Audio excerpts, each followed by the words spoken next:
Right now, performance engineers at top tech companies are obsessing over a metric called TTFT. Yeah, time to first token. It's really taking over everything. Right, because they have realized that if an AI can just, spit out the word "li" in under 200 milliseconds, your brain is actually tricked into thinking a massive supercomputer is lightning fast, even if the rest of the answer takes like 30 seconds to stream out. It's totally true. Welcome to the deep dive. Today, we are looking at a source document titled Optimization Strategies for AI-Driven Web Performance Engineering. And it outlines how the entire architecture of the web is being ripped up and rebuilt for you. Yeah, the rules are just completely changing. We are moving away from the era of static document retrieval, and plunging into an era of real-time compute-heavy generation.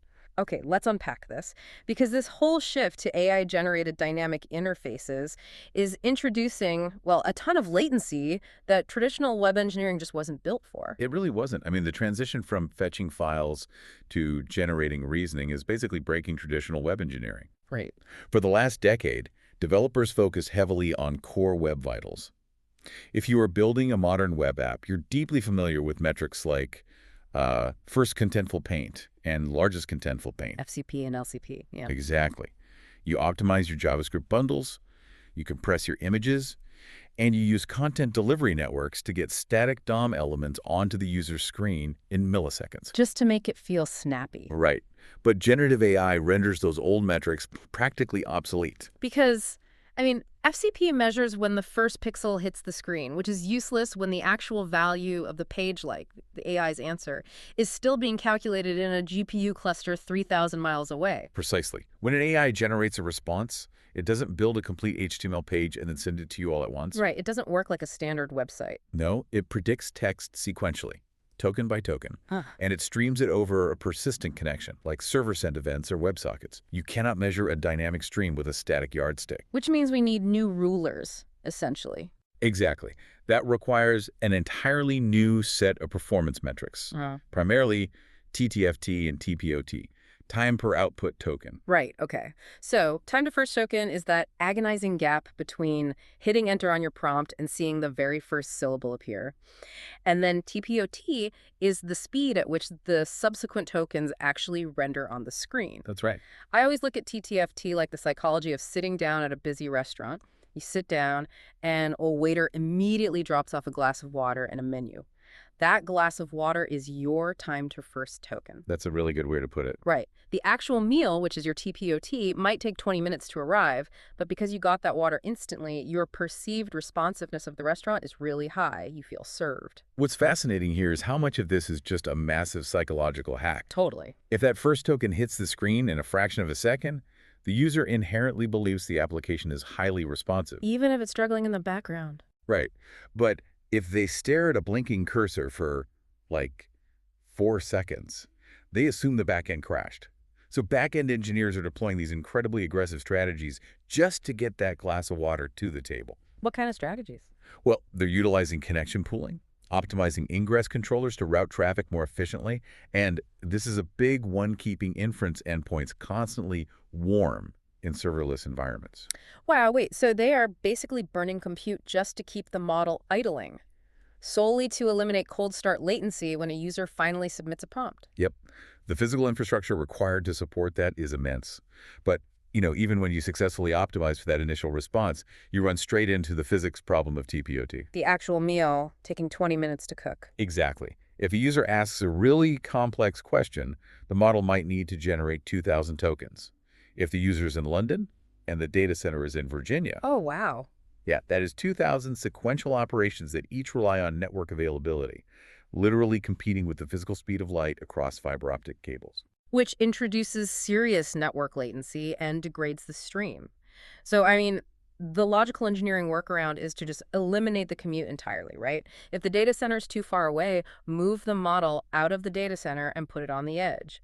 Run the inference directly inside the user's web browser. Right. Client-side edge inference completely bypasses that network round trip. Okay, here's where it gets really interesting, because I have to push back hard on this.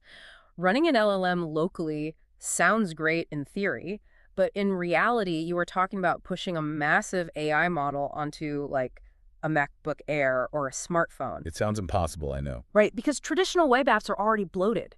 If you force my browser to download a multi-gigabyte model, the initial load time will be catastrophic. And Okay. once it starts running, won't it just hog all the system memory and drain the battery in 10 minutes? We are essentially offloading the compute costs from the server directly onto the user's hardware. Yeah, you are hitting on the exact bottleneck that delayed client-side AI for years. But there are solutions now.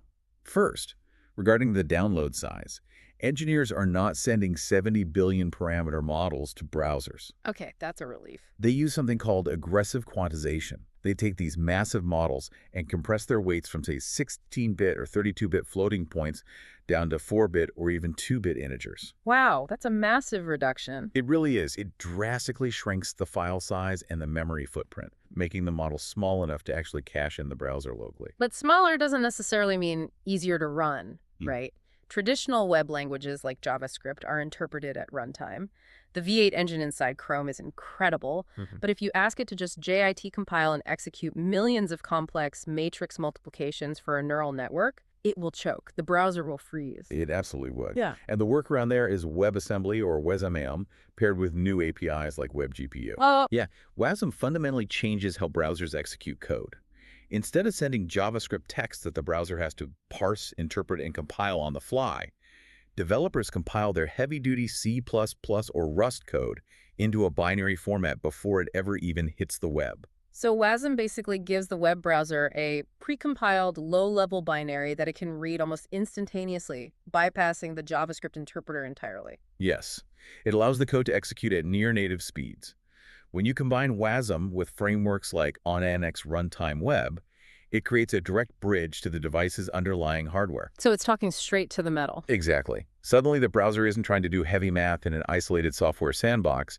It is routing those tensor operations directly to the user's local CPU or GPU. Okay, that makes sense. That solves the computational bottleneck. It allows a locally cached, quantized model to generate text instantly, dropping T/T to near zero because there is literally no network delay. Right. The token generation feels instantaneous.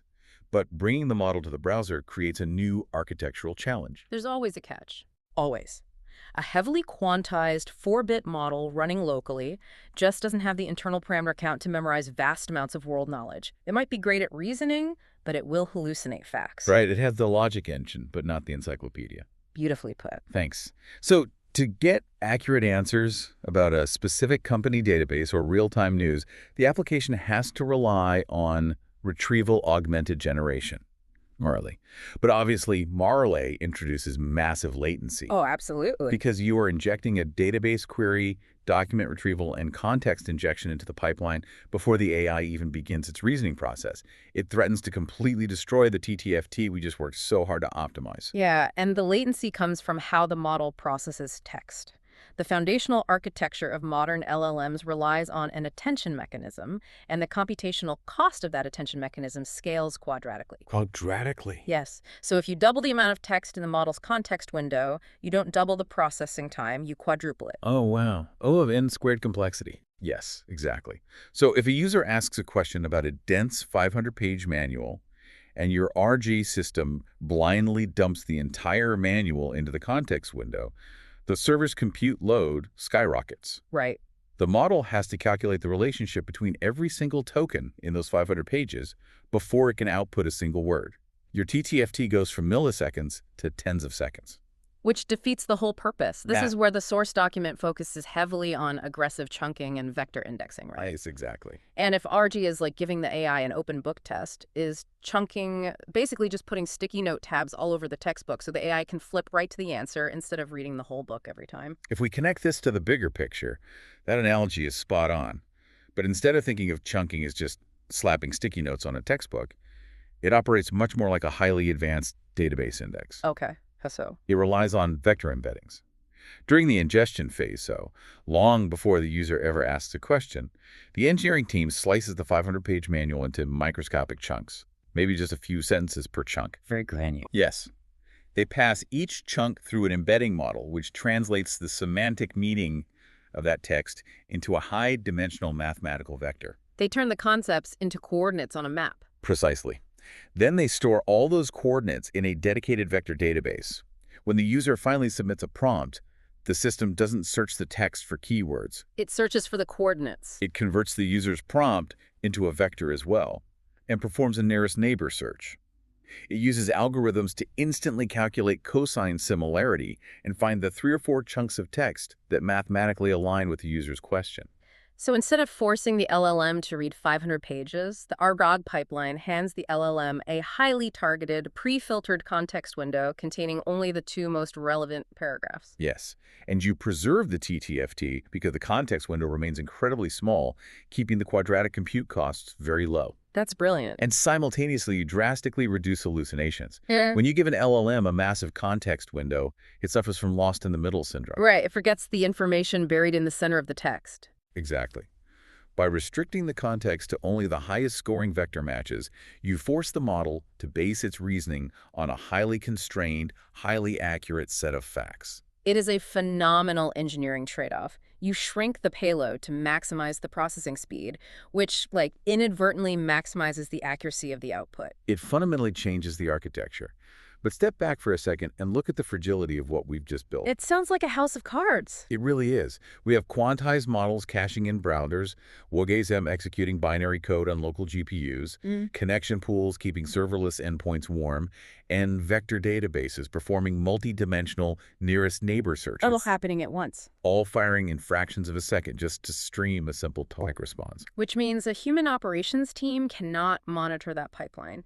Traditional application performance monitoring, APM tools, were built to track static page load times and database query latency. Right, they ping a server, wait for a 200 OK response, and log the transaction. But how do you manually track the latency of millions of individual tokens streaming across a hybrid edge and cloud infrastructure? You just can't. You can't. You deploy AI to monitor the AI. Oh, of course. The source highlights a massive shift toward AI-driven observability platforms. These systems ingest millions of telemetry data points per second. They're tracing requests through the WASM binaries, tracking the execution time of the vector similarity searches, and measuring the exact TPOT for every user session globally. So what does this all mean? It is the ultimate irony of modern web development. AI creates an unprecedented computational burden that shatters traditional performance standards, and the only viable solution is to build a secondary layer of AI to act as the mechanic to fix it. This raises an important question about the modern developer, actually, because the human brain simply cannot parse the sheer volume of log data generated by a streaming LLM architecture. But an AI monitoring agent thrives on that data. It just absorbs it all. Right. It doesn't just display a dashboard. Yeah. It utilizes predictive analytics. It establishes a baseline for normal token streaming speeds based on the time of day, the geographical location of the users, and the complexity of the prompts being submitted. So it isn't just reacting to a server crash, it is actively looking for deviations from the baseline. Exactly. It detects anomalies that a human would just dismiss as statistical noise. An AI monitor can analyze the telemetry and say, hey, the vector database lookup times in the EU West region have degraded by 40 milliseconds over the last 10 minutes. Wow. Based on historical data, this micro-degradation precedes a massive memory exhaustion event. Spin up 3 additional instances immediately. It literally resolves the bottleneck before the end user ever experiences a drop in their token streaming speed. Which completely redefines the role of the performance engineer. You are no longer writing scripts to compress images or minify CSS files. You aren't manually turning the wrenches anymore. No, not at all. The developer is becoming an orchestrator of intelligent agents, basically architecting the rules of engagement and letting the AI monitoring systems autonomously scale and heal the infrastructure. The skill set shifts from syntax optimization to systems architecture. You are managing the flow of data through vector spaces and hardware accelerators, balancing the computational limits of edge devices against the vast processing power of the cloud. Which brings us back to the core theme of this entire paradigm shift. The web has fundamentally evolved. It is no longer a vast filing cabinet where we optimize the speed of pulling out a drawer and handing the user a static document. It has become a real-time reasoning engine. We are optimizing the speed of thought. And that requires bending both hardware limits and human psychology to our will. It really does. Let's summarize the mechanisms we've explored today. We started with the realization that static visual metrics like XCP cannot measure a dynamic stream, leading engineers to obsess over the psychology of time to first token and the network physics of time per output token. Right. And to solve the physical latency of TPOT, we looked at edge inference. bypassing the JavaScript interpreter entirely by compiling models into WebAssembly binaries that execute natively on local device hardware. But because local edge models must be quantized and lack vast internal knowledge, we rely on retrieval augmented generation. We explored how converting data into vector embeddings and performing nearest neighbor searches allows us to feed the LLM highly targeted chunks of information, maintaining speed while eliminating hallucinations. And finally, we addressed the sheer complexity of this hybrid architecture, recognizing that traditional monitoring fails here, requiring AI-driven predictive analytics to detect anomalies and autonomously scale the infrastructure before latency even occurs. It is a masterclass in modern systems design. Every time you submit a prompt to a web app and the answer begins streaming instantly, you are witnessing an incredibly fragile, hyper-optimized pipeline of WASM execution, vector mathematics, and edge compute, all functioning flawlessly in the background. It's honestly a miracle it works as well as it does. It really is. But as we close out this deep dive, I want to leave you with a final thought to mull over. We spent a lot of time discussing TTFT, the psychology of perceived speed. Engineers are working themselves to the bone to make sure that first token hits your screen in milliseconds. They want to give you that glass of water immediately so you feel the machine is hyper-responsive. Yeah, the illusion of instant service. Exactly. But consider the inverse relationship between speed and human trust. If you ask an AI a deeply complex, nuanced question, perhaps analyzing a massive data set or weighing a difficult strategic decision, and the system responds instantly with zero thinking time and zero streaming delay, well, wait, do you inherently trust the answer less? We demand immediate gratification from our software, but at what point does an AI become too fast for its own credibility? That's a great point. When does the instant output feel less like profound reasoning and more like a parlor trick? It is something to keep in mind the next time the machine gives you the answer before you have even finished asking the question.